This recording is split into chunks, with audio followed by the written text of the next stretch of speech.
आज की कहानी मेहंदी बालापुर की कहानी है। मेहंदी बालापुर में एक नौजवान रहा करता था, सोनू सैनी। सोनू सैनी का एक दोस्त हुआ करता था और गोपाल। तो सोनू और गोपाल दोनों दोस्त थे, एक साथ काम करते थे। बात सितंबर 2015 की है। एक परिवार जो वृंदावन यूपी से मेहंदी बालापुर आता है वहाँ दर्शन करने के लिए, तो वहाँ पे मुलाकात होती है आरती नाम की एक महिला से, सोनू की। आरती और सोनू दोनों एक दूसरे को देखते हैं, पहली नज़र में ये दोनों को प्यार हो जाता है। फिर दोनों मोबाइल का नंबर एक्सचेंज करते हैं। इसके बाद बातचीत शुरू हो जाती है। बातचीत चलती रहती है। दोनों को फिर ज़्यादा लगता है कि अब इंतज़ार और नहीं होगा। दोनों रजामंद थे। 8 सितंबर 2015 को दोनों कोर्ट में जाकर शादी कर लेते हैं। 8 सितंबर 2015 को शादी करने के बाद अब आरती सोनू के घर आ जाती है। लेकिन जैसे ही घर आती है आरती का अब रंग बदल जाता है। वो कहती है कि मुझे तुम्हारे प्रॉपर्टी में से सारे पैसे चाहिए, हिस्सा चाहिए, बराबरी चाहिए और कैश चाहिए, जेवर चाहिए। अब उसे लगता है ये क्या है, मतलब शादी की है, बीवी लेकर आए, ये जायदाद मांग रही है, कैश मांग रही है। तो वो कहता है, समझाता है, लेकिन आरती मानती नहीं। दोनों के बीच यूं ही मनमुटाव चलता है। अभी शादी बिल्कुल हफ्ता भर भी नहीं हुआ है। 8 सितंबर को शादी हुई और ठीक 8 दिन के बाद 16 सितंबर को एक रोज़ अचानक आरती घर से गायब हो जाती है। अब आरती गायब, बिना किसी को बताए हुए। सोनू परेशान ढूंढ रहा है, ससुराल जाता है, पूछता है। ससुराल वाले कहते हैं कि नहीं, वो तो तुम्हारे पास है। अब वो इस डर से पुलिस के पास नहीं जा रहा कि आरती ने इधर पैसे मांगे, कहीं डाउरी और बाकी चीज़ों का वो पुलिस के पास केस ना कर दे। तो वो घबराए हुआ पुलिस के पास भी नहीं जा रहा कि बीवी की गुमशुदगी की रिपोर्ट लिखाए। तो इधर उधर अब ढूंढ रहा बेतहाशा अपनी बीवी को, बट कोई सुराग नहीं मिल रहा। इसी दौरान 25 सितंबर 2015, मतलब उसके गायब हुए उसकी बीवी को लगभग 2 हफ्ते हो चुके थे। 15 सितंबर 2015 को आरती के पिता वृंदावन पुलिस स्टेशन में एक रिपोर्ट लिखाते हैं और कहते हैं कि उनकी बेटी गुम है और उनकी गुमशुदगी के पीछे उन्हें डाउट है कि उनके दामाद और उस दामाद का एक दोस्त जो है गोपाल, उन दोनों का हाथ है। मुकदमा दर्ज हो जाता है, लेकिन वृंदावन पुलिस भी है अभी हाथ पे हाथ रख के बैठती है, कहती है सब आपसी झगड़ा होगा, छोड़ो चलेगा। तो 25 सितंबर को एफआईआर दर्ज है, लेकिन पुलिस कुछ करती नहीं। थोड़े दिन बीतते हैं और थोड़े दिन के बाद वृंदावन के पास ही एक महिला की लाश मिलती है। एक लावारिस लाश थी। पुलिस को कॉल जाता है, पुलिस उस लाश को अपने कब्जे में लेती है, पोस्टमार्टम के लिए भेज देती है। अब इत्तेफाक से उसी एरिया में एक लड़की आरती गायब थी। अचानक पुलिस को याद आता है, ये भी याद आता है कि लड़की के पिता ने एक कंप्लेंट लिखाई है मिसिंग की और 2 लोगों के नाम है। तो पुलिस सबसे पहले उस आरती के पिता को बुलाती है और कहती है कि आप, ये लाश है, आप देखिए कहीं आरती तो नहीं है। पिता आता है, लाश देखता है, बेतहाशा रोने लगता है। वो पहचान जाता है, कहता है ये उसकी बेटी की लाश है। अब इसके बाद मिसिंग वाली जो रिपोर्ट है वो मर्डर की रिपोर्ट में तब्दील हो जाती है। कत्ल का मामला, 2 नाम है उसमें, आरती के पति सोनू और उसके पति के दोस्त गोपाल का। अब वृंदावन पुलिस मेहंदीपुर पहुंचती है और वहां से इन दोनों को गिरफ्तार कर ले आती है। लाने के बाद अब इनसे पूछा जाता है। दोनों कहते हैं कि हम तो खुद ढूंढ रहे हैं, हम खुद परेशान हैं। लेकिन पुलिस कहती है कि नहीं, तुमने कत्ल किया और लाश मिल चुकी है। इन दोनों को 3rd डिग्री टॉर्चर किया जाता है बुरी तरीके से, और सिर्फ एक ही चीज़ कही जा रही थी बार बार कि दोनों एक्सेप्ट कर लो कि तुमने आरती का कत्ल किया। अब दोनों पिट रहे हैं लेकिन मानने को तैयार नहीं है। पुलिस बहुत टॉर्चर करती है, उल्टा लटका कर मारती है, पैरों पे डंडे बरसाती है, एक के 2 नाखून खींच लेती है, पर दोनों तैयार नहीं थे। इसी बीच फिर पुलिस कहती है कि देखो, तुमने अगर इसको नहीं माना तो फिर हम तुम्हें बाहर ले जाएंगे और तुम्हारा इनकाउंटर कर देंगे। अब दोनों घबरा गए, उन्होंने कई इनकाउंटर की कहानी सुन रखी थी, खासतौर पर यूपी पुलिस की। तो उन्हें लगा कि जान चली जाएगी, उससे अच्छा कबूल कर लो। तो सोनू फिर इकरार कर लेता है कि उसने अपनी बीवी का कत्ल किया। सोनू के इकरार जुर्म के बाद गोपाल के पास भी कोई रास्ता नहीं, वो भी मान लेता है। इसके बाद पुलिस चार्जशीट दाखिल करती है और चार्जशीट में इन दोनों को आरती का कातिल ठहराती है और फिर अदालत में मुकदमा चला जाता है और ये दोनों जेल। अब दोनों जेल में हैं, आरती गायब है, वक्त बीतता जा रहा है, चार्जशीट दाखिल हो चुकी है। इसी दौरान में जब ये सब कुछ हो गया और चार्जशीट दाखिल हुई, तो वहाँ के एसपी ने उस पुलिस टीम को जिन्होंने आरती के कत्ल की इस पहेली को या केस को सुलझाया, टीम मेंबर को 15,000 रुपये देने का ऐलान भी कर देते हैं और 15,000 रुपये दे भी देते हैं कि इस टीम ने देखो एक अनसुलझे कत्ल की पहेली को सुलझा दिया है। तो ये टीम बहुत अच्छा काम की है। तो पुलिस वालों को जो एसपी कप्तान साहब हैं वो 15,000 रुपये का इनाम भी दे देते हैं, बाकायदा प्रेस कॉन्फ्रेंस भी करते हैं। अब इधर ये दोनों जेल में हैं, सोनू और गोपाल। गोपाल जिनके यहाँ काम करता था, उसके मालिक को पता था गोपाल अच्छा इंसान है, उन्हें यकीन नहीं हो रहा था कि ये कत्ल कर सकता है। उन्होंने उसकी कानूनी लड़ाई लड़ी और फिर दोनों जेल में रहे। लेकिन 2016 में पहले गोपाल और फिर 2017 में सोनू, इन दोनों को इलाहाबाद हाई कोर्ट से ज़मानत मिल गई। अब दोनों 17 में लगभग बाहर हैं। दोनों बाहर आकर अपने घर पहुंचते हैं। घर आते हैं तो इधर घर के हालात अजीब हैं। पूरी बिरादरी में, गांव में ये बात फैल चुकी थी कि सोनू ने अपनी पत्नी का कत्ल किया है। गोपाल उसका दोस्त, वो भी इस कत्ल में शामिल है। अब इनके घर से हर एक ने रिश्ता तोड़ दिया। गोपाल के कुछ भाई थे जिनकी शादी होनी थी, सोनू के घर में भी कुछ और शादी होनी थी, लेकिन कोई लड़की देने को तैयार नहीं। हर एक का यही कहना कि यहाँ तो अगर बेटी ब्याहेंगे तो ये बेटी को मार डालेंगे, ये दुल्हनों के कातिल हैं। तो जो रिश्तेदार थे उन्होंने भी मुंह फेर लिया। जो शादी के रिश्ते थे वो भी टूट गए। खुद गोपाल की शादी जब वो गिरफ्तार हुआ उससे 14 दिन बाद उसकी शादी फिक्स थी और 14 दिन बाद उसकी शादी होनी थी, यानी कि सितंबर में। लेकिन जब वो पकड़ा गया तो लड़की तक बात पहुंची। कोई भी माँ बाप किसी कातिल को अपनी बेटी तो देगा नहीं। तो गोपाल का वो रिश्ता भी टूट गया 14 दिन के बाद, जो वो बारात लेकर जाने वाला था। तो उधर वो शादी रुक गई। परिवार में अब कोई रिश्ता नहीं आ रहा है, सब कुंवारे बैठे हुए हैं, दोनों परेशान, दोनों के ऊपर कत्ल का इल्ज़ाम, दोनों सोच रहे हैं क्या करें। बार बार फिर ये पुलिस के पास जाएं कि साहब हम बेकसूर हैं, आप जांच कीजिए, शायद पता चल जाए कि कातिल कोई और है। पुलिस वाले उनको हड़का कर भेज दें। इन दोनों ने एक दिन बैठ के तय किया कि अगर हम दोनों वाकई बेकसूर हैं और हमने कत्ल नहीं किया है तो पुलिस से तो उम्मीद नहीं है, चलो हम ही सुराग ढूंढते हैं, हम ही सबूत ढूंढते हैं। क्योंकि इन आदमी खुद से तो सच बोलता है और दोनों को पता था कि उन लोगों ने कत्ल नहीं किया है। तो अब सोनू और गोपाल ने तय किया कि वो इस मामले की तफ्तीश करेंगे, जो काम पुलिस को करना है। अब ये तफ्तीश कैसे करें? इन्होंने पहले इधर उधर पता करना शुरू किया। आरती के गांव घर वृंदावन में कि उसका क्या है, कोई खोज खबर, वहाँ से कोई जानकारी हासिल नहीं हुई। इन्होंने अपने कई दोस्तों को भी कहा कि यार इसमें कुछ मदद करो। धीरे धीरे महीने बीतते जा रहे हैं। लगभग 7 साल हो गए, 2022 आ गया और इस दौरान में इन्होंने बहुत कुछ किया। भेस बदल कर यहाँ गए, आरती के जितने रिश्तेदार हैं उनके दूर दूर अलग अलग गाँव में गए कि शायद कोई क्लू मिल जाए। सोनू को ये यकीन था कि आरती घर छोड़कर गई और क्यों, किस वजह से गई वो भी उसे मालूम था अचानक बिना बताए हुए। तो कहीं ना कहीं उसे लग रहा था कि क्या पता आरती शायद जिंदा हो। तो इसलिए वो उसके रिश्तेदारों में, दूर के रिश्तेदारों में इधर उधर तलाश कर रहा है कि अगर जिंदा आरती मिल गई तो फिर तो सब कुछ बदल जाएगा। लेकिन कामयाबी मिल नहीं रही थी।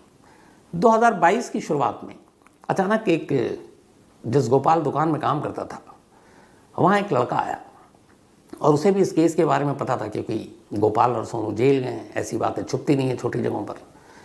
तो उसने कहा कि जिस सोनू की वाइफ के कत्ल के इल्ज़ाम में आप लोग जेल गए हो, यहाँ से थोड़ी दूरी पर मेहंदी वालापुर से एक गांव है और वहाँ एक महिला है जो जब ये सारी चीज़ें हुई, जब कत्ल हुआ उसके बाद से ही वो वहाँ रह रही है और पिछले 7 साल से रह रही है।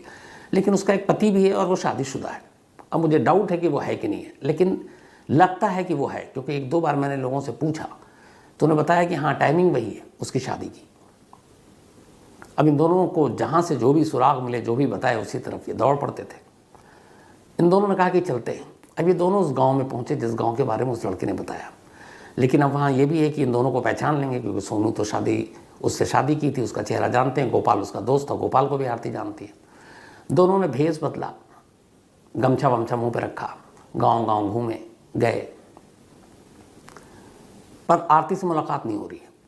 इस दौरान में फिर उन्होंने, अब गांव में जा रहे हैं तो गांव में बाहरी आदमी ज़्यादा देर तक रहता है तो लोगों को डाउट होता है। तो इन्होंने कहा कि हम ऊँट के व्यापारी हैं, ऊँट खरीदते बेचते हैं, तो गांव में अगर कोई हो, हम राजस्थान से आए हैं, तो ऊँट के व्यापारी बनकर ये वहाँ इधर उधर भटक रहे हैं, लोगों से मिल रहे हैं, पूछताछ कर रहे हैं, कोई सुराग नहीं।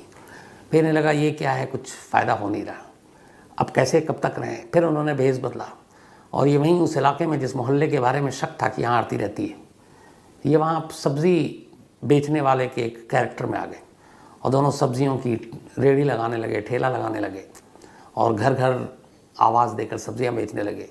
क्योंकि ज़्यादातर औरतें ही सब्जियां खरीदती हैं, तो कोई बाहर से निकले, क्या पता अगर आरती है और ज़िंदा है तो वही ख़रीद ले। अब इन्होंने ये काम किया कई दिन तक, ये वाला काम कर गया। एक रोज़ सब्जी बेचते बेचते अचानक जिस घर के बारे में इन्हें मालूम था कि शायद ये आरती का घर है, उस घर से एक महिला निकली सब्जी लेने। जैसे ही वो ठेले के करीब आई, सोनू पहचान गया, ये उसकी बीवी थी आरती। वो बीवी जिसका कत्ल हो चुका 7 साल पहले, जिसके कत्ल के इल्ज़ाम में वो जेल में रहा करीब 1.5 साल, और अभी ज़मानत पर ज़मानती ज़िंदगी जी रहा है बाहर में, मुकदमा चल रहा ऑलरेडी। अब उसने टटोल लिया और उसने यकीन हो गया कि ये तो आरती है। लेकिन सवाल ये था कि खाली शक्ल देखने से उसके ऊपर लगे इल्ज़ाम तो धुलेंगे नहीं। उसने बहुत प्लान किया कि फिर क्या किया जाए। उसने कहा पुख्ता सबूत चाहिए। खैर जब आरती मिल गई तो वो वापस आया मेहंदीपुर बालव, और वहाँ की चूँकि पुलिस ने ही उसको हवाले किया था वृंदावन पुलिस के। जब ये कत्ल का इल्ज़ाम लगा तो उस भाग कर वापस आता पुलिस स्टेशन में और कहता, साहब जिस आरती यानी मेरी पत्नी के कत्ल के इल्ज़ाम में मुझे और मेरे दोस्त को गिरफ्तार किया गया, वो ज़िंदा है और फलाने गांव में रह रही है। पुलिस के पास अब भी वक्त नहीं था।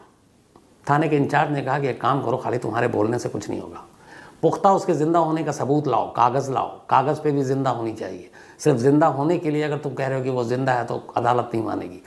अब चूँकि वो मर चुकी है कानूनन, कानून के पन्नों में, तो अब उसे ज़िंदा दिखाने के लिए कागज़ के पन्नों में उसको ज़िंदा दिखाओ, कागज़ लेकर आओ। अब दोनों परेशान कि कागज़ कैसे लाए, क्या करें। फिर भी हिम्मत नहीं आ रही। दोनों ने कहा करते हैं। अब इन्होंने अपने एक दोस्त को तैयार किया। दोस्त भी पता था कि ये बेकसूर लोग हैं। अब ये खुद जा नहीं सकते थे, क्योंकि अगर उन्हें मालूम था कि आरती ज़रा से भी शक हो गया और इन दोनों को पहचान गई तो क्या पता वो महल्ला छोड़ दे, घर छोड़ दे, फिर उसे कहाँ ढूंढे इतने बड़े देश में। तो उसको ये भी था कि आरती को भनक नहीं लगनी चाहिए, लेकिन उसके ज़िंदा होने का सबूत भी चाहिए। तो इन्होंने फिर तैयारी की और प्लानिंग की। इन्होंने अपने दोस्त को तैयार किया कि तुम ई मित्र बनो। अलग अलग, आपको पता है अपने देश में बहुत सारी स्कीम चलती है। एक स्वच्छ भारत, और उसके लिए शौचालय की, कि जहाँ जहाँ घरों में जो खुले में शौच ना करें, तो अगर आपके घर में शौच नहीं है तो शौच बनवाएं, ये सारी स्कीम है। तो उन्होंने अपने एक दोस्त को तैयार किया, उसको सरकारी कर्मचारी बनाया और कहा कि गांव में सर्वे करने के लिए आया, जिन जिन घरों में शौचालय नहीं है वहाँ सरकार के जो स्कीम के तहत 2 लाख रुपये टॉयलेट बनाने के लिए दिए जाएंगे। कुछ घरों में गया, उसके बाद अब नज़र तो थी आरती के घर पर। अब आरती के घर में गया, उसने बताया कि हम सरकार की तरफ से ये योजना है और अगर आपके घर में है टॉयलेट बनाना है तो सरकार आपको 2 लाख रुपए देगी। घर के लोग लालच में आ गए कि 2 लाख रुपए आ रहे हैं, चलो क्या बुरा है। काम बन गया। लेकिन अब आगे की बारी थी। उसने कहा कि इस 2 लाख रुपए आपके अकाउंट में ट्रांसफ़र करने के लिए, टॉयलेट बनाने के लिए ज़रूरी है कि पहले घर के लोगों के कागजात चाहिए, आईडी प्रूफ चाहिए, और उन कागजात के आधार पर ही आपका ये सैंक्शन होगा। घर के जो मेल थे उन्होंने दे दिया। उसने कहा नहीं, महिलाओं के भी चाहिए जो बालिग हैं। अब महिलाओं के दिए गए, उस महिलाओं के जो दिए गए उनमें एक आरती का भी आईडी प्रूफ था। इन्होंने उसके सारे आईडी प्रूफ लिए और ये वापस आए। अब सारी चीज़ें सोनू और गोपाल को दे दी। उन्हें यही चाहिए था। आरती जिंदा तो थी, लेकिन कागज़ पे जिंदा होने का एक दस्तावेज़ चाहिए था, और वो कागज़ पे जिंदा थी। इसका दस्तावेज़ अब उस टॉयलेट के नाम पर इनके हाथ लग चुका था। कागज़ लेकर फिर वापस जाते हैं मेहंदीपुर बालव स्टेशन और कहते हैं कि साहब आपने कहा था, ये देखिए, जिसके कत्ल का इल्ज़ाम हम दोनों के सर पर है वो न सिर्फ ज़िंदा है बल्कि कागज़ में भी ज़िंदा, और ये रहा उसके कागजात। अब जब पुलिस देखती है तो पहली बार पुलिस भी, उनको लगता है कि भैया कुछ करो, वरना कल को ये बात मीडिया में आएगी या कुछ और होगा तो फिर छीछा लेदर होगी, बेइज्जती होगी। और यहाँ सबूत भी है। मेहंदीपुर वहाँ की पुलिस ने अब पहली बार, चूँकि ये लेकिन मामला था वृंदावन का, तो जब ये कागज़ आए तो उन्होंने अब वृंदावन पुलिस को कांटेक्ट किया और उन्होंने कहा कि आपके यहाँ जो 2015 का एक कत्ल का मामला है जिसमें 2 लोगों को अरेस्ट किया है, जिसका मुकदमा चल रहा, चार्जशीट दाखिल कर दी है, वो लेडी जिंदा है और हमारे पास जिंदा होने के प्रूफ है, तो आप देख लीजिए। अब यहाँ वृंदावन पुलिस के कान खड़े हुए। मेहंदीपुर से वहाँ से उनको डॉक्यूमेंट्स मिल गए सारे जिंदा होने के। अब ये दोनों वृंदावन पहुँचे, सोनू और गोपाल। वहाँ जाकर कप्तान से मुलाकात की, एसएसपी से, और कहा कि साहब हम बेकसूर हैं और ये देखिए वो ज़िंदा है। अब यहाँ पे भी पुलिस को लगा कि अगर वो ये कार्रवाई नहीं करेंगे तो फिर कल को ये भेद खुल गया तो उन्हीं की भत पिटेगी। तो अब काम करना था। उनके बताए हुए जगह पर पुलिस की एक टीम को भेजा गया। उस घर से आरती मिली, आरती को लेकर लाया गया वापस। अब आरती से पूछा गया। पहले तो आरती ने मना किया कि मैं वो नहीं, लेकिन फिर उसके डॉक्यूमेंट्स दिखाए गए। फिर उसकी माँ को बुलाया गया, माँ और उसका भाई पहचान गया। अब आरती के पास कोई चारा नहीं था। अब बाप को बुलाया गया, बाप ने मना कर दिया, उसने कहा ये मेरी बेटी नहीं है, ये आरती नहीं है। अब माँ और भाई मान रहे हैं, बाप नहीं मान रहा, पुलिस को भी समझ में नहीं आ रहा ये मामला क्या है। खैर तो पुलिस ने फिर एक पैतरा आजमाया। पुलिस ने बाप से कहा कि ठीक है, अगर आपको लगता है आपकी बेटी नहीं है, आपका सैंपल लेता हूँ, इसका DNA कराता हूँ, पता चल जाएगा कि आपकी बेटी है कि नहीं। बाप ने सैंपल देने से मना कर दिया और फिर मान गया कि उसकी बेटी है। पुलिस ने कहा ठीक है, आगे की पूछताछ के लिए आपको दोबारा बुलाएंगे, घर भेज दिया। अब इधर जब घर भेजा, दोबारा पूछताछ के लिए बुलाया, माँ और भाई तो आ गए, बाप गायब, भाग गया। अब पुलिस ढूंढ रही है बाप को। इधर आरती ने बयान दिया। उसने पूछा गया उससे कि तुमने ये सब क्यों किया।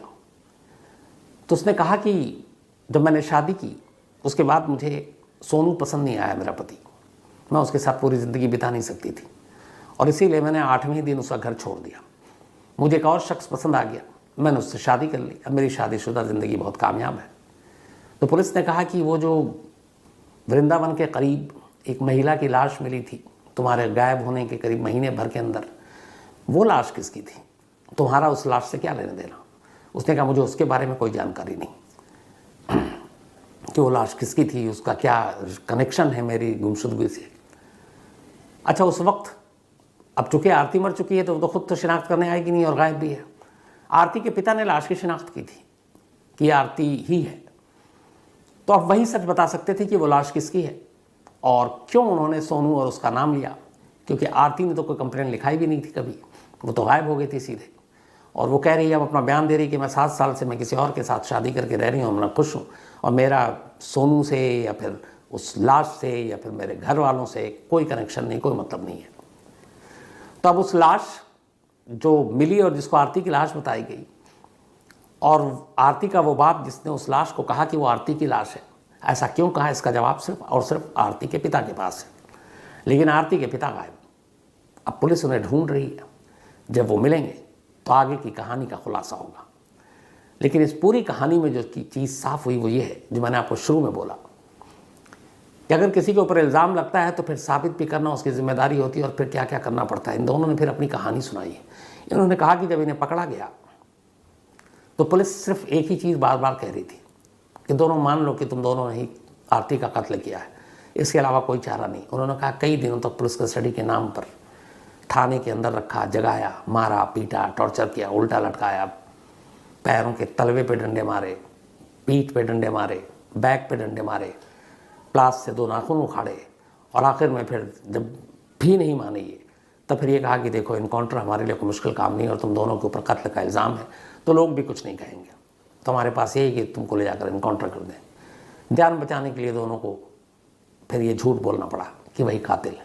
और उसके बाद पुलिस ने ज़बरदस्त जबरन उनसे साइन कराए पेपर पर और फिर बाकायदा 15,000 रुपये का इनाम बांटा गया पुलिस वालों को इस केस को सॉल्व करने के लिए। फिर चार्जशीट दाखिल हो गई, दोनों को कातिल ठहराया गया, मुकदमा भी चल रहा है। लेकिन अब जिस कत्ल के इल्ज़ाम में दोनों जेल गए, बेल पर भी बाहर हैं, अभी भी वो उनके सर से हटा नहीं है क्योंकि अभी अदालत से हटेगा और उसके लिए बाकी की चीज़ें जो है पुलिस को अदालत में देनी होंगी। अब देखना यह है कि जितनी जल्दी इन लोगों से जुर्म पुलिस ने उगलवाया, क्या उतनी जल्दी ही इन दोनों की बेगुनाही की सर्टिफिकेट भी पुलिस अदालत में जमा करेगी। और इसमें आगे जो भी होगा वो मैं आपको ज़रूर बताऊंगा, इसका फॉलोअप। लेकिन जिस तरीके से अपने ही केस की इन्वेस्टिगेशन तफ्तीश इन दोनों ने की, उससे एक चीज़ तो साफ है कि अगर पुलिस अपना काम ईमानदारी से करे तो ऐसे बहुत सारे बेगुनाह लोग बच सकते हैं, इनकी ज़िंदगी भी बच सकती है। अब इन दोनों का ये कहना है कि जो 7 साल में इनके परिवार ने झेला, रिश्ते आने बंद हो गए, लोगों ने मुंह मोड़ लिया, रिश्तेदारों ने मुंह फेर लिया, कोई इनके घर से रिश्ता नहीं रखना चाहता है, गांव वालों ने भी एक तरह से काट दिया इन्हें। तो ये सारी तकलीफ़ें, ये सारे दर्द ज़ख्म जो इन्होंने झेले हैं वो कभी शायद उसकी भरपाई नहीं हो सकती। और कहीं ना कहीं ये सारी चीज़ों की जिम्मेदार पुलिस है। अगर पुलिस अपना काम ईमानदारी से करती, शुरुआती जांच ईमानदारी से करती, तो शायद एक परिवार को यूँ सफ़र न करना पड़ता।